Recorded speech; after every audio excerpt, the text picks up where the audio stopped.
Well, first of all, since 1983, when the Eighth Amendment was introduced, there have been over 100,000 children born that wouldn't have been born if we had abortion like they do in Britain. There's an estimated 1 in 5, well, it is, government figures show 1 in 5 babies in the UK are aborted. That doesn't include miscarriages.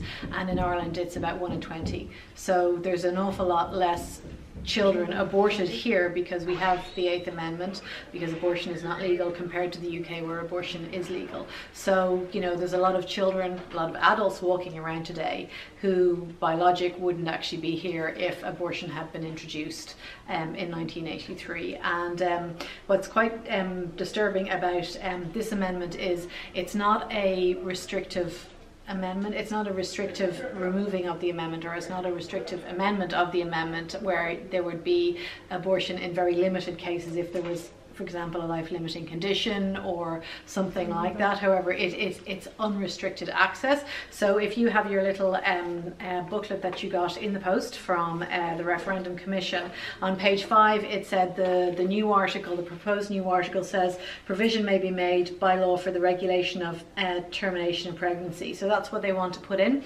taking out the equal rights of the unborn child and its mother. But what's quite disturbing on page 6, because we all know that the current legislation is saying that there'll be unrestricted abortion up to 12 weeks. So for any reason you can go into your GP, say, I want to have an abortion. You don't have to have any reason. You have to wait 3 days. You can go in on a Monday, get your pills on the Thursday, and then it's gone. And that's up to 12 weeks. So for no reason whatsoever. And that's not actually legal in the UK. You do have to have a reason. So it's more liberal than the UK. And then what they're saying is up to 24 weeks. And 24 weeks is around the time where babies are considered to be viable. Even though there's a reason you should be inside your mum for up to 40 weeks. You know, they're obviously that's better for you. But they can, most of the time, I think there's a 50% survival rate when babies get to 24 weeks gestation. So they're saying up to 24 weeks, it would only be in very limited circumstances. Abortion would only be available, like if the parents were told the baby had a life-limiting condition, or if the mum was suicidal. However, there's already the Protection of Life During Pregnancy bill already brought in legislation where if the woman is suicidal and she's deemed suicidal, they will carry out a termination. And last year 6 terminations were carried out in the state because of that, and the 2 years before 7 terminations were carried out each year. So there already is provision, and that is already in place. As I said, this page 6 actually clearly states that the legal effect of a yes vote. So this is the legal effect of a yes vote, and it says if a majority votes yes, it says these laws that would be brought in need not limit the availability of termination to circumstances where there is a real and substantial risk to the life of the mother. So basically, we have no idea what's going to happen if a yes vote is brought in. We have no idea what sort of restrictions or lack of restrictions there will be. There could be unrestricted abortion up to 9 months. That's the case in Canada. That's the case in 6 states in the US. And I think a lot of people do have, you know, we've a lot of compassion for women who are told, you know, their babies won't live, or for women who are very emotionally distraught and that sort of thing. And I think everybody empathizes with them, and you see the stories and you read the stories, and that's it's pretty horrific what they go through. But the thing is, this is not the extreme, very rare cases. 90% of women who are told their babies have life-limiting conditions will carry their babies to term. They choose to stay here. They like mourn and just have the child up till the end. And often the babies live. You know, they'll often live past, you know, what the doctors say, and some of them, you know, have lived and done really well. And the other thing I think that people don't realise is if you currently go to the UK for a termination when you're told your baby has a life-limiting condition, what they do is they actually euthanize the child before they deliver it. So before they induce delivery, before they induce labor, they actually inject the child and they kill the baby, because they don't want babies being born alive at 25, 26, 27 weeks, and they don't want the ethical situations arising over being told when your baby will die and your baby is potentially going alive and going to live, and the medical costs incurred when you bring a very premature baby, you know, out of the womb unnecessarily. So for these parents it's pretty traumatic, because they're, you know, there's no chance to mourn. There's no chance to mourn, and there is a chance their baby will live if they bring the baby to term. But they do. I think people don't understand that if you go to the UK for an early termination, they will euthanize your child before it's delivered. And I just think, do we want to be a society that encourages women to end their life with their child willingly, you know, prematurely, for just because the doctor says we don't think this baby will be viable or this baby will be seriously deformed? And I don't think that's something that we want to do.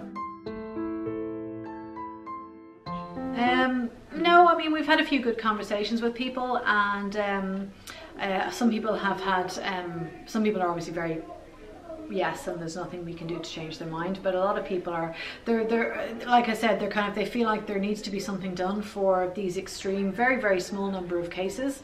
There needs to be something, you know, happen, but they're not comfortable with the liberalization, the kind of the 12 weeks unrestricted, potentially 24 weeks unrestricted. So one woman did say that a friend of hers had been told she was having miscarriage, and she was basically just told to go home and that the baby would just come out, which is kind of, you know, so she was then thinking of voting yes, and I think we managed to convince her that probably wasn't the best thing to do. But you know, I've talking to a few people who have had, you know, they've had, you know, complications of pregnancy, they've lost their children. A couple of ladies have said they've had abortions themselves. So, you know, different things. So, you know, it's a very emotive thing, and it's very, you know, it's hard to, I think, for people to understand all the ramifications of a yes vote sometimes, because we only hear one side. We're only hearing the you know, repeal, women's rights. Women are coming out for rape or incest. Yeah. But it's over 70% of women who are raped, and again, rape is horrific, and we need more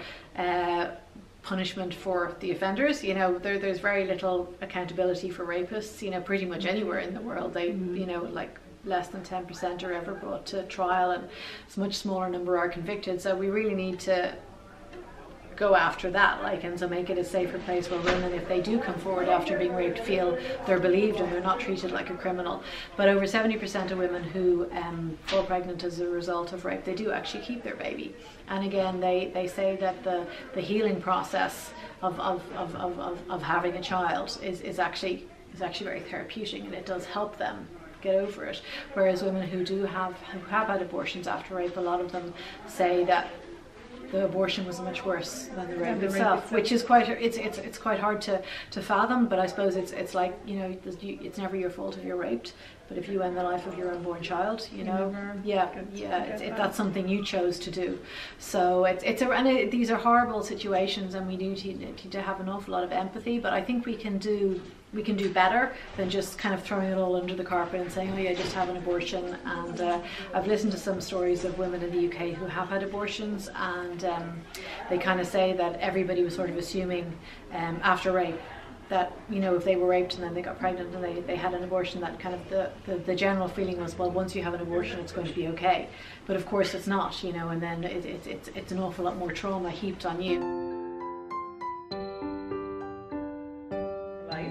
No woman has lost her life because of the 8th Amendment.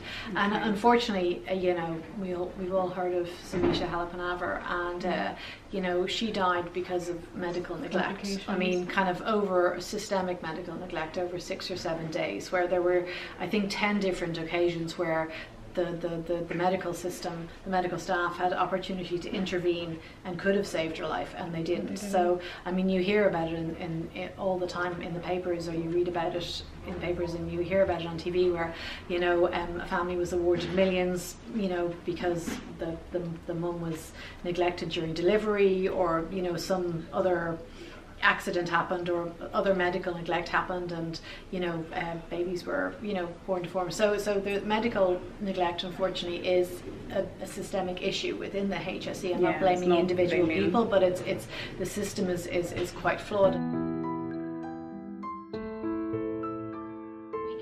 What we want to do is, you know, the people who are you know, pro-life, is, you know, we don't want to leave it things the way they are. We want to make it, you know, abortion rates are decreasing in Ireland, and they have done for a while. They're coming down, because there used to be, when I was growing up, like, there was the whole, you know, shame if you got pregnant, like, you know, you and were I think that's why people are against pro-lifers who are like coming under the Christianity. Yeah, yeah. Because it almost starts sounding like you're shaming the women. Yeah, yeah, and we're not, and this is not about that. I mean, I'm a woman, and you know, I don't, you know, it should never be like on a woman rather than on the man, and it has been in the past. We've taken an awful lot of blame for these things, but I mean, you know, less women are having abortion, so why can we not continue to help reduce the number of women who feel like they can't keep their baby?